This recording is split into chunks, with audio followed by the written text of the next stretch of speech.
Welcome Year 11 to an exam walkthrough video. I'm going to start with paper 1 as that's the most logical. Just a reminder though, you sit 3 papers in geography. Paper 1, which is your physical geography, paper 2, which is your human geography, and then paper 3, which makes up your fieldwork and also the pre-release that we will be getting on the 21st of March.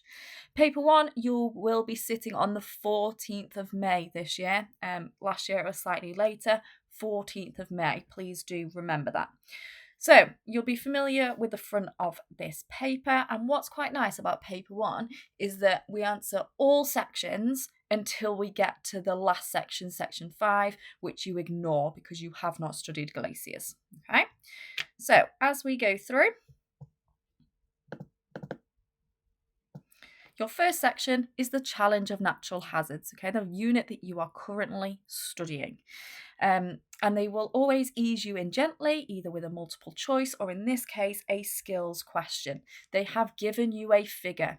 You need to make sure that you are spending time reading through this figure, annotating this figure, figuring out what it is saying before you then move on to the questions.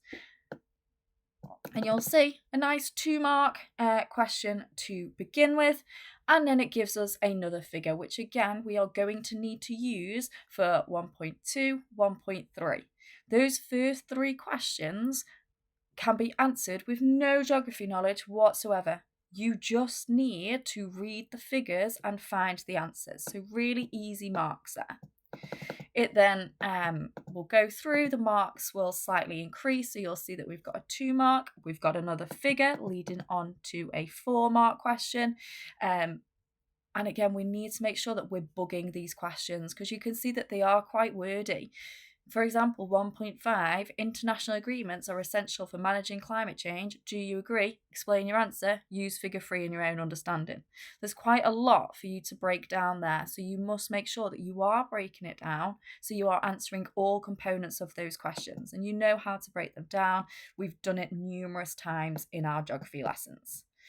You'll then be introduced to some smaller mark questions. Again, they like to break it up using the figure. Nice multiple choice there. But don't be fooled by your multiple choice because they will always give you an answer that is correct, but also an answer that if you don't look properly could also be correct, but obviously it isn't.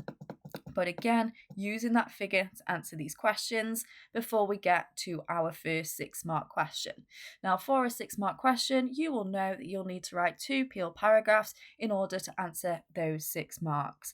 And what's really important for your 6 marks, your 9 marks, and sometimes your 4 marks too, is making sure you're using those phrases. This means that. It's not enough just to give a fact or a piece of information. You need to explain the importance of that. So for example, explain why people continue to live in areas that are at risk from a tectonic hazard. Your point might be that they feel safe due to monitoring.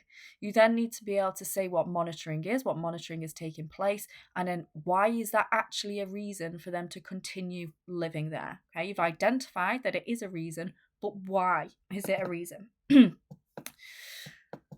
Figure again, and it says study either figure 5 or figure 6. Okay, so you need to be careful at which figure you're looking at. So figure 5, a photograph showing the effects of a recent volcanic eruption, where figure 6 is the effects of a recent earthquake.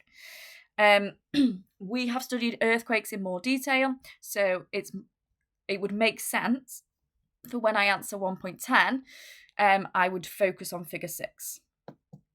The examiner doesn't know that you have studied earthquakes. So if you felt that you could answer using figure 5, because for that question it is quite a basic question, then you could still get the marks. It's better to write something rather than writing nothing. And then we've got our 9 marker here, okay? And this is where it's going to take us the majority of our time in this section. And you'll see that there are 3 spelling and grammar marks. If you write, and you're all going to write more than this, but if you write a sentence with a capital letter and a full stop, you will gather 1 spelling and grammar mark. You then need to make sure that as you are going through, you are checking that all of your sentences are starting with those capital letters, those full stops, commas are in the right place. And then to get into that third spag mark, making sure that you are using geography vocabulary throughout, or geographical vocabulary. For a 9-mark question, we're looking for 3 Peel paragraphs, and you must make sure that throughout you are going back to what the question is asking you. So it's really good practice to put a conclusion at the end, but you must make sure that each Peel paragraph has that mini conclusion in there as well. And this is where you are going to need to bring in your case study. So use figure 7 and an example of a tropical storm you have studied, which is Typhoon Haiyan. If I don't bring in Typhoon Haiyan into this answer, then I will be capped at level 2. Okay, so you will not get higher than 5 marks. So it's really important that we are going back through our case studies. We'll then move on to section 2, which is the living world. And again, you'll see very much the same. It's given us figures, those lower mark questions to start off with. Before I get my 6-mark question, again, use a case study. So make sure you are, otherwise you won't access the higher levels. Nice 1-marker to break it up, a couple more 1-markers, and a 9-marker again. There's not spag marks here, but obviously it's really good practice to make sure that you're doing that throughout all of your questions, so that when there is spag marks to be awarded, you are more likely to get them. You'll then move on to coasts. So your first 2 sections are your biggest sections. Hazards being the most amount of marks available because of those spag marks being added on. And then we've got a short section here on coasts. Lots of skills questions again before we have a 4-marker and a 6-marker. Note, no 9 markers in these last sections now. Only 15 marks. 4 of those marks is one question, 6 of those marks is another question. 10 marks out with the 15 are your longer answer questions. Now, those longer answer questions are either going to be on management or so hard and soft engineering or landforms. So you really need to make sure that you understand the formation of those landforms, just like this question here. You know what coastal management there is in place, how it works, and advantages and disadvantages, and you can be specific. So you're not just going to say hard engineering, you're going to say a seawall, and then you can give me specific information, or the examiner, specific information about this with the advantages and disadvantages. If you can nail the 4 and the 6 marker on this section, then you've got the majority of those marks and you will be really successful. So that's where I would focus most of my revision for the coast section. Then rivers, so this is the last section that you are answering. Now, across the country, rivers is the most poorly answered section. You need to make sure that you do not fit into that category and that rivers is just as strong as the other sections. So some skills questions here. You'll notice that actually in both coasts and rivers, we have had these OS maps where we need to identify features.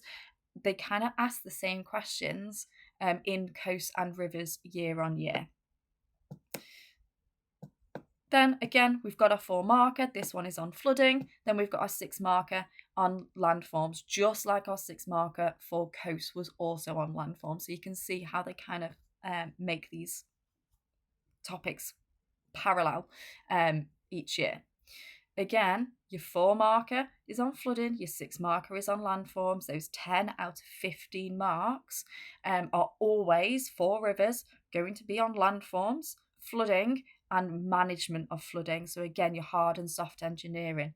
This is where you need to focus your revision, because just like coasts, you get these 10 marks or as close as possible to these 10 marks, then you're going to be getting into those higher levels, especially when we bring in our natural hazards and our living world sections as well. So you've got a revision video on how to help you revise for these, help you to revise geography generally. You can actually access past exam papers. If you just type into Google AQA GCSE geography past exam papers, then you can go through these papers and look for these questions. There are also the mark schemes there. So if you wanted to, you could mark your own answers and then bring them to us, and we will also go through them with you, and we can help you identify those weaker areas and help you with your revision. We will always spend the time with you to go through this because it is really beneficial, applying your knowledge to these exam questions. And as I said in the revision video, you've already got a bank of revision questions in your books, so you can use them and re-practice them. If you do want us to print off any exam papers, just come and see your geography teachers. All you need to do is ask. We are here to support you. And if you have any further questions on how to answer a paper one, then please come and see us as well. Thank you.